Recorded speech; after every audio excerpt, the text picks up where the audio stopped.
पिलपिला तीर्थ में भी, वो निकट ही है बिल्कुल, पिलपिला तीर्थ में भी वो तीनों नदियां यानी यमुना, नर्मदा और सरस्वती, इन तीनों नदियों का वहाँ पर सान्निध्य है। इसलिए वहाँ पर जो स्नान करते हैं वे सभी तीर्थों में स्नान करने का फल प्राप्त करते हैं। काशी खंड में बताया गया है कि सरित्रयम महापुण्यम यत्र साक्षात वसेत सदा तत्र श्राद्धादिकम कृत्वा गयायाम किम करिष्यति। अर्थात वहाँ यदि आपने स्नान किया और पितरों के लिए श्राद्ध किया तो फिर गया जाकर के श्राद्ध करने की कोई बहुत आवश्यकता नहीं है।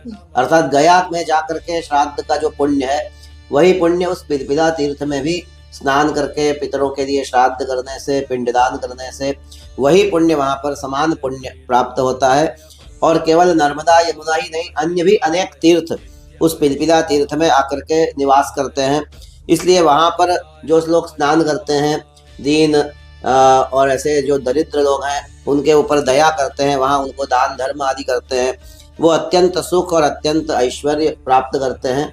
जिस प्रकार अक्षय तृतीया का वहाँ महत्व है, उसी प्रकार शनिवार के दिन यदि प्रदोष आ जाए, शनि प्रदोष, तो शनि प्रदोष के दिन भी वहाँ स्नान करने का विशेष महत्व है।